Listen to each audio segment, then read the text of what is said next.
महाराष्ट्र विधान परिषदेच्या ठाणे स्थानिक प्राधिकारी मतदारसंघाच्या द्विवार्षिक निवडणूक 2026चा बिगुल वाजला असून या निवडणुकीच्या यशस्वी आणि पारदर्शक संचलनासाठी ठाणे जिल्हा प्रशासनाची संपूर्ण यंत्रणा सज्ज झाली आहे, अशी माहिती ठाणे जिल्हाधिकारी तथा निवडणूक निर्णय अधिकारी डॉ. श्रीकृष्ण पांचाळ यांनी केली आहे.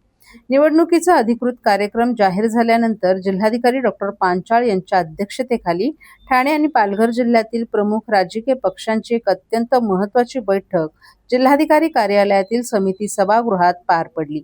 या बैठकीत त्यांनी सर्व राजकीय पक्षांना निवडणूक आचारसंहितेचं काटेकोरपणे पालन करून प्रशासनाला सहकार्य करण्याचं आवाहन केले. भारत निवडणूक आयोगानं जाहीर केलेल्या कार्यक्रमानुसार राज्यातील 16 स्थानिक प्राधिकारी मतदारसंघांमध्ये ठाणे मतदारसंघाचा समावेश आहे.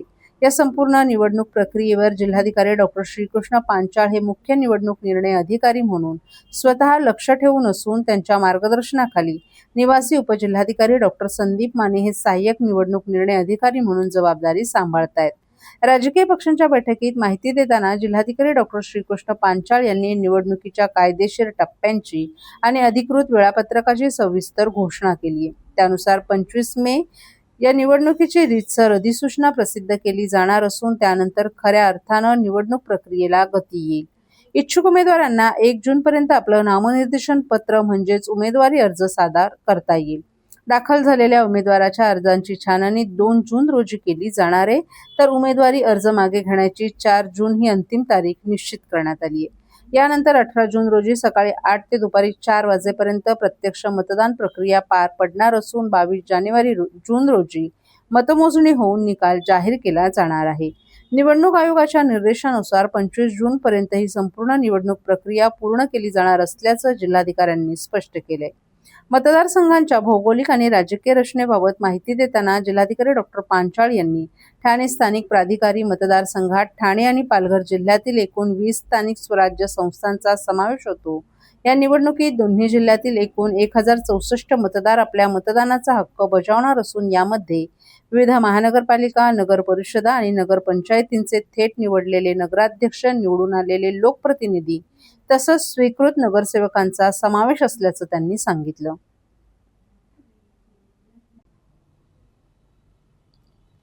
गावदेवी भाजी मार्केटला आज पहाटे लागलेल्या आगीत 150 दुकानं जळून खाक झालीत. यात अग्निशमन दलाचा एक अधिकारी आणि एक आरक्षक कर्तव्य बजावताना मृत्युमुखी पडलेत. ही घटना अत्यंत दुर्दैवी असून झालेली मृत्यू म्हणजे प्रशासनाच्या बेजबाबदारपणाचे बळी असल्याचा आरोप आमदार संजय केळकर यांनी केला आहे. आगीची घटना कळल्यानंतर आमदार संजय केळकर यांनी धाव घेत गावदेवी मार्केटमधील आपदग्रस्तांची भेट घेतली आणि त्यांना धीर दिला. यावेळी उपमहापौर कृष्णा पाटील, भाजपचे स्थानिक नगरसेवकही उपस्थित होते. यावेळी येथील एका तरुण व्यापाऱ्याने अनुभव कथन करत प्रशासनाचा बेजबाबदारपणा निदर्शनास आणून दिला. आग लागताच या व्यापाऱ्याने दादोजी कोंडदेव स्टेडियम येथे धाव घेत उपस्थित अग्निशमन दलाच्या कर्मचाऱ्याला माहिती दिली, मात्र त्याने कोणतीही हालचाल केली नाही. येथील अग्निशमन दल हलवण्यात आल्याचे, अखेर बाळकुम येथून मदत पोहोचायला अर्धा तासाहून अधिक वेळ लागला अशी माहिती या व्यापाऱ्यानं केळकर यांना दिली. यावेळी उपस्थित प्रसारमाध्यमांशी बोलताना आमदार संजय केळकर यांनी प्रशासनाच्या नाकर्तेपणाबाबत संताप व्यक्त केला. पुनर्विकासाच्या कामामुळे जवाहरबाग येथील अग्निशमन दल हलवण्यात आले, त्यामुळे एखादी दुर्घटना घडल्यास वेळीच मदत मिळावी म्हणून दादोजी कोंडदेव स्टेडियम जवळ 2 अग्निशमन दलाच्या गाड्या तैनात असाव्यात अशी मागणी केल्याचंही केळकर यांनी सांगितलं. तसंच ही मंडई फळभाजी मार्केट असताना येथे कपडे आणि इतर साहित्य विक्रीची दुकानंही थाटण्यात आली आहेत. ही अतिक्रमणं दूर करावीत अशा सूचनाही प्रशासनाला केल्या होत्या. शिवाय मागणी करूनही या इमारतीचे फायर ऑडिटही करण्यात आलं नाही, मात्र त्याकडेही दुर्लक्ष करण्यात आलं. एकूणच प्रशासनाच्या दुर्लक्षपणामुळे आणि बेजबाबदारपणामुळे अधिकाऱ्यांचे बळी गेले असा आरोपही केळकर यांनी केला. आग विझवताना एक स्थानिक अधिकारी आणि एका आरक्षकाचा कर्तव्य बजावताना मृत्यू झाला. त्यांच्या कुटुंबांना योग्य आर्थिक मदत देऊन कुटुंबातील एका सदस्यास महापालिकेच्या सेवेत घ्यावे, तसंच जखमी अधिकारी कर्मचाऱ्यांना देखील तात्काळ वैद्यकीय आणि आर्थिक मदत द्यावी अशी मागणीही केळकर यांनी केली आहे. या आगीत 150हून अधिक दुकानं जळून खाक झाल्याची माहिती आहे. या फळभाजी विक्रेत्यांचं जवळील गावदेवी मैदानात तात्पुरतं पुनर्वसन करावं, त्यांना नुकसान भरपाई देण्यात यावी, तसंच त्यानंतर त्यांचे कायमस्वरूपी पुनर्वसन करण्याची मागणीही केळकर यांनी केली आहे. गावदेवी मार्केटमध्ये जिल्हा दुय्यम निबंधकांचं कार्यालय आणि प्रभाग समितीचं कार्यालय असून या आगीत या कार्यालयाचं मोठं नुकसान होऊ शकलं असतं. मात्र वेळीच केलेल्या सूचना आणि तक्रारींकडे दुर्लक्ष झाल्याने जीवित आणि आर्थिकही हानी झाली. त्यामुळे जबाबदार सहाय्यक आयुक्तांना तात्काळ निलंबित करा अशी मागणी देखील केळकर यांनी केली आहे.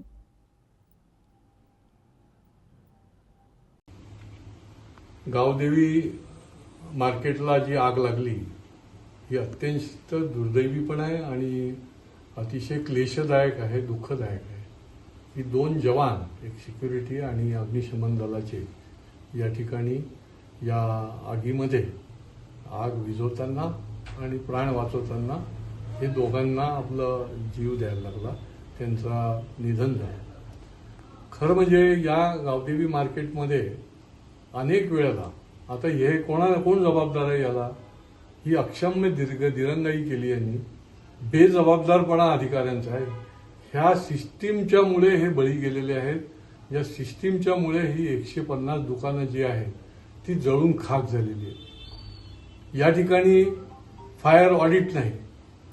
त्या ठिकाणचा जो तरुण मुलगा होता तो आग लागल्यावर धावत पळत अग्निशमन दलाच्या ठिकाणी गेला असताना त्या ठिकाणी एक जो अटेंडंट होता तो झोपलेला होता. त्याने कुठलीही कार्यवाही केली नाही. त्याने फोन देखील त्या मुलाला दिला नाही की बाबा फायर ब्रिगेडच्या गाड्या याव्यात आणि या ठिकाणी लवकरात लवकर आग विझवण्याचं काम सुरू व्हावं. आणि त्याच्यामुळे एवढा ढिसाळपणा, बेजबाबदारपणा आणि ज्याला म्हणता येईल की अक्षम्य आहे. म्हणजे या सिस्टीममधले जे आहेत त्या गावदेवीच्या मार्केटमध्ये, ते फळ मार्केट आहे, फळभाज्याचं मार्केट आहे, अनेक वेळाला सांगितलं की त्या ठिकाणी जे अनधिकृत लोक बसतात कपडे घेऊन, निरनिराळ्या प्रकारच्या वस्तू घेऊन, त्यांना हटवा. पण याला सहाय्यक आयुक्त देखील जबाबदार आहेत. महापालिकेने यांच्यावर कारवाई करा, यांना घरी बसवा.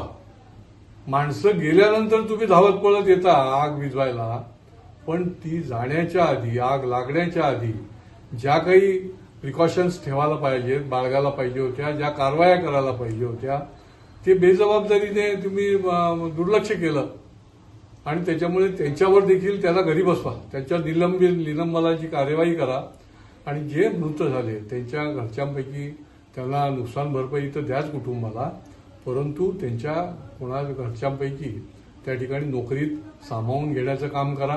जे आगीमध्ये ज्यांची दुकानं गेलेली आहेत तर ती दुकानदारांना देखील बाजूलाच गावदेवी मैदानामध्ये टेम्पररी त्या ठिकाणी त्यांना त्यांचा व्यवसाय करू द्यावा. कारण भाजी मार्केट आहे, ते फळ मार्केट आहे, आणि त्यांना नंतर कायमस्वरूपी त्या ठिकाणी योग्य पद्धतीची दुरुस्ती करून त्या इमारतीमध्ये खाली वरती DDRचं ऑफिस आहे. ही आग आणखीन भडकली असती तर केवढा मोठा रेकॉर्ड जळून खाक झाला असता.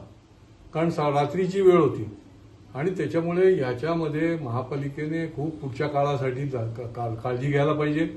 फायर ऑडिट नसतील तिथे फायर ऑडिट करावं. तुमच्याच बिल्डिंगला आगी लागल्यात आणि तुमचं लक्ष नाहीये, आणि त्यामुळे याच्यावर तातडीने कार्यवाही पुढच्या काळामध्ये देखील झाली पाहिजे.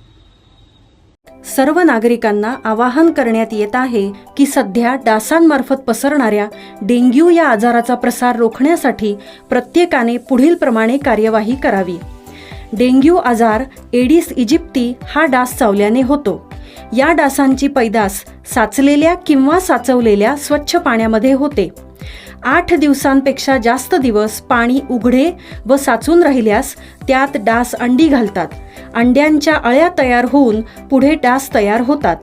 यासाठी आपल्या घरातील पाणी साठे, उदाहरणार्थ बॅरल्स, पिंपे, टाक्या, हौद, रांजणे इत्यादी दर आठवड्याला रिकामे करून घासून पुसून कोरडे करून पुन्हा भरावे. 1 दिवस कोरडा दिवस म्हणून पाळावा. पाणी साठ्यांना घट्ट झाकणे बसवावीत किंवा जुनी साडी, चादर, धोतर यांनी बांधून झाकून ठेवावीत, म्हणजे डास त्यात जाऊन अंडी घालणार नाहीत. घराच्या गच्चीवर, आजूबाजूला, अंगणात कोठेही पाणी साचू देऊ नये. भंगार सामान उघड्यावर टाकू नये. उदाहरणार्थ टायर्स, प्लास्टिक सामान, कुंड्या, टाकाऊ वस्तू इत्यादी.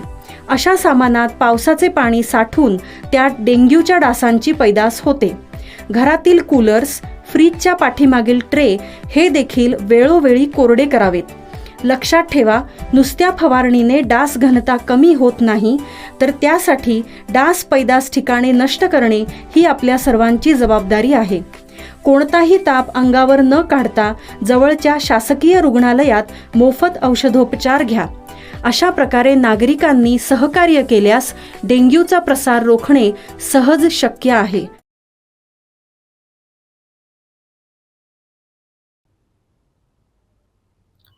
गावदेवी भाजी मंडी येथे आज पहाटे 3:30च्या सुमारास लागलेल्या भीषण आगीत ठाणे महापालिकेचे सुरक्षा रक्षक आणि अग्निशमन विभागातील जवानांचा दुर्दैवी मृत्यू झालाय.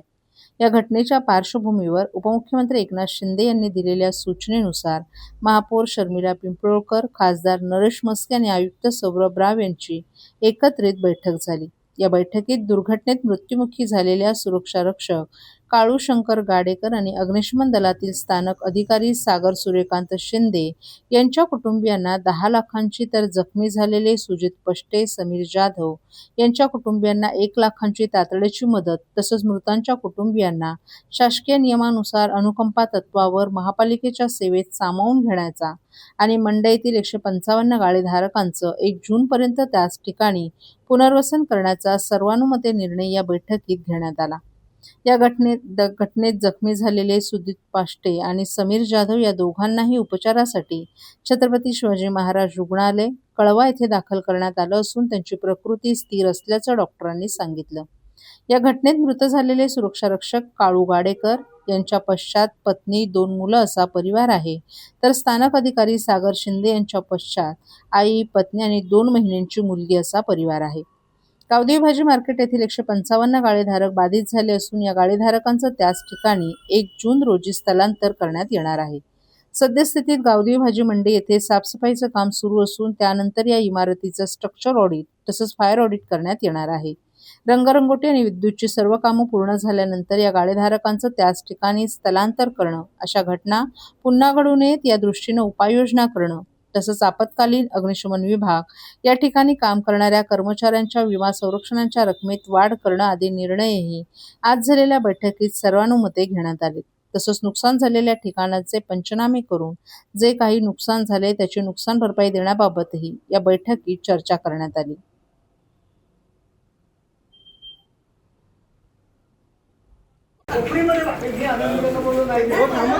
थांबा बाईट आहे. मॅडम पण आहेत, एकत्रित बसलेले एकाच ठिकाणी करू ना बाईट. काय घेतलं काय ठरलेलं आहे, कारण की आज सकाळी जी दुर्घटना झाली त्यामुळे दोघांचा मृत्यू झालेला आहे. पालिकेचे कर्मचारी होते, नेमकं काय झालं?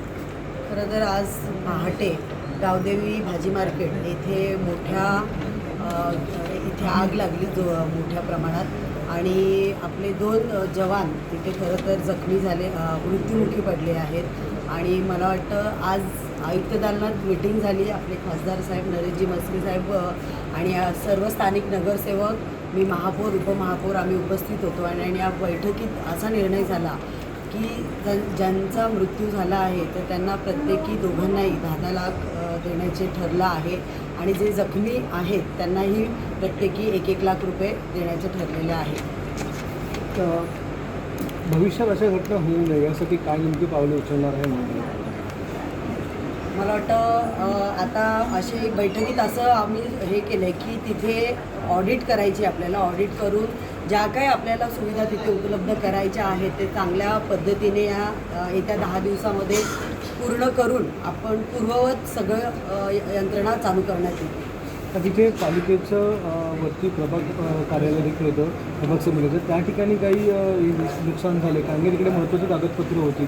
नाही, त्या ठिकाणी काही नुकसान झालेलं नाही आहे. 125 गाळे जे खाली होते त्यांचंच नुकसान झालेलं आहे आणि त्यांच्यासाठी सगळं यंत्रणा व्यवस्थित करून त्यांना पुन्हा पूर्ववत करण्यात येईल.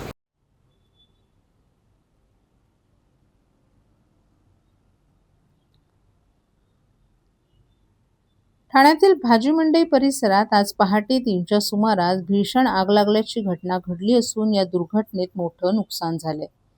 घटनेनंतर ठाणे महापालिकेचे आयुक्त सौरभ राव यांनी घटनास्थळाला भेट देत परिस्थितीचा आढावा घेतला. आयुक्त सौरभ राव यांनी आग लागल्यानंतर अग्निशमन दलाची टीम तात्काळ घटनास्थळी दाखल झाली आणि बचाव कार्य सुरू करण्यात आल्याचं सांगितलं. संबंधित ठिकाणी एकूण 155 गाळे असून हे गाळे मुख्यतः भाजी मंडईसाठी देण्यात आले होते. मात्र अनेक गाळ्यांमध्ये कापड, चप्पल आणि इतर साहित्याची दुकानं सुरू करण्यात आली होती, अशी माहितीही त्यांनी दिली. या दुर्घटनेतील नुकसानीचा पंचनामा करण्यात येणार असून बाधितांना मुख्यमंत्री सहाय्यता निधीतून मदत मिळावी यासाठी प्रयत्न करण्यात येणार असल्याचंही त्यांनी स्पष्ट केलंय. तसंच संबंधित इमारतींचं फायर ऑडिट तातडीनं करण्यात येणार असून 31 मे पर्यंत दुरुस्तीचं काम पूर्ण करून इमारत पूर्ववत करण्याचे आदेश देण्यात आलेत. याशिवाय शहरातील इतर भाजी मंडई आणि गर्दीच्या ठिकाणी फायर सेफ्टी तपासणी सक्तीनं करण्यात येणार असल्याचंही आयुक्तांनी सांगितलं. भविष्यात अशा घटना टाळण्यासाठी स्टेडियमजवळ तात्पुरतं अग्निशमन केंद्र उभारण्याचा निर्णयही प्रशासनानं घेतला आहे.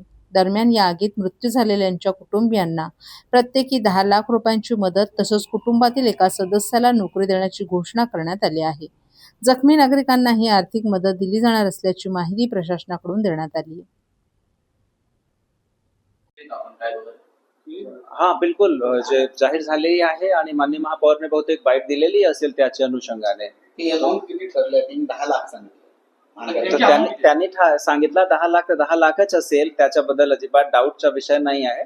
जे मृत्युमुखी पडलेले दोन्ही जवान आहेत ते महापालिकाचं दायित्व आहेत आणि महापालिकेच्या कर्तव्य पूर्ण करत असताना ही दुर्दैवी घटना घडली आहे आणि आम्ही सगळ्यांची प्रचंड सहानुभूती त्यांच्या बरोबर आहे.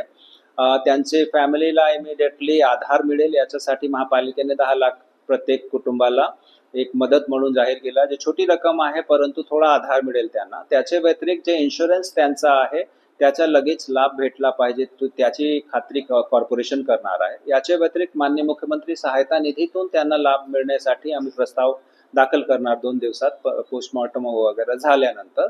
आणि मग त्यांचे फॅमिलीमध्ये जे आश्रित लोक आहेत त्यांचे मुलं किंवा इतर कोणी पात्र व्यक्ती त्यांना लगेच शासकीय सेवेत महापालिकेची सेवेत आम्ही सामावून घेणार.